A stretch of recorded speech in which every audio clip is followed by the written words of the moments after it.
A woman just walked out of the conference room when she randomly spotted the new water delivery guy at her company. And it was her ex-husband. She couldn't believe it. She walked up to confirm, and just like that, a wave of emotions hit her. She never imagined that this guy, once a powerhouse in the business world, had fallen so far he was now delivering water.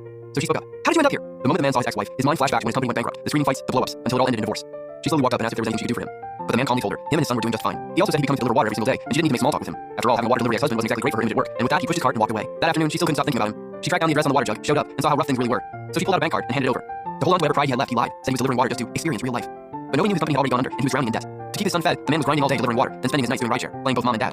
The two of them were sitting outside a hotel, waiting for a ride request. That's when a young good-looking woman stumbled out shouting for a driver. The man jumped up and ran over. Little did he know this drunk woman was about to change his entire life. Is that my driver? Where's the car? You know how to drive this thing? Oh wait, let's go. Hey, easy there. The woman told him to drive her home, but the man ended up stopping the car right next to a dark cemetery. He tried to wake her up, but she was completely out cold. She was barely dressed for the cold, and he didn't want her touching a chill, so he went to drape his jacket over her. But the second his hand touched her, she snapped awake. Ah, you scared me half to death. What are you doing? Who are you? Ma'am, I'm your driver. You had too much to drink. You called for a driver. You remember that? Where am I? She looked around and nearly had a heart attack. Oh my god, you brought me to a cemetery? I'm calling the cops. Keep it down. You're gonna wake up the kid, then you deal with him. A kid? Oh no, he kidnapped me and a child. I'm calling the police. Before he could even explain, she was already reaching for her phone. He quickly grabbed her handbag, motioning for her to calm down. A few minutes later, he handed it back. Just hear me out, okay? Here's what happened. He explained that after his divorce, he was raising his son alone, so whenever he worked nights as a driver, he had to bring the kid along. He had planned to tell her about the kid up front, but she was so wasted she passed out before he could get word in. He had no choice but to wait until she woke up. Then to top it all off, the car ran out of gas halfway there, right in front of the cemetery. The woman's face dropped. Then she started throwing up. He rushed over to help, hoping to make smooth things over so she wouldn't report him. But the second she was done, she passed right back out. The whole misunderstanding was still unresolved, and he didn't dare get back in the car, so he just sat by the road. 3 hours later, she finally sobered up. She saw him dozing on the curb and slowly walked over. Who are you? Hold on. Where is this? A cemetery. Why am I in a cemetery? So you don't remember anything, huh? All right, let me explain. You called for a driver. You remember that? I was driving you home and the car ran out of gas halfway there.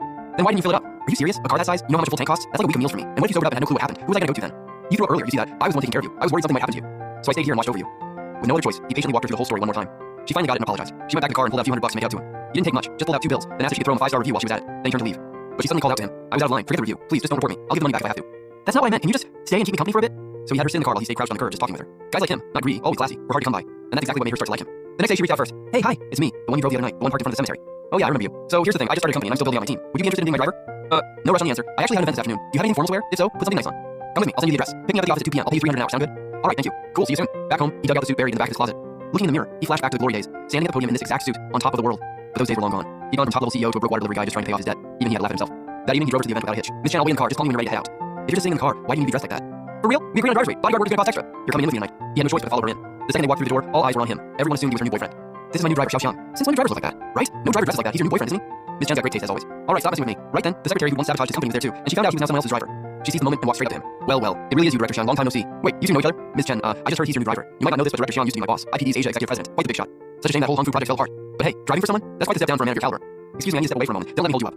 The man took the cab without a word and walked outside alone. He wanted nothing to do with someone like her, but she followed him out anyway. Hey, where'd you run off to? I've been looking all over for you. Hiding out to cool off? Come on, have a drink. Here, have some of mine. Can't, I'm driving. Oh, responsible driver, huh? Sure, wait. You're actually a driver now? No way. What driver shows up dressed like you? Look at this watch. Got a custom order. Cost more than yours. Alright. Drop it, just have a drink. Like I said, I'm driving someone else's car, earning someone else's money. I've got a son to feed. Oh, so you got money now? Ha! Look, you're drinking this. It's just money, name your price. Deal? The day I resigned, I went to find you. Wanted to talk, but you weren't there. Whether you were dodging me, well, you know the truth better than I do. You worked under me for years. Yeah, it was tough, but I never shorted you. That Hong Fu project. I was grooming you to take on bigger things. But then, I never thought you'd sell me out. You did it to me today. You'll do it to someone else tomorrow.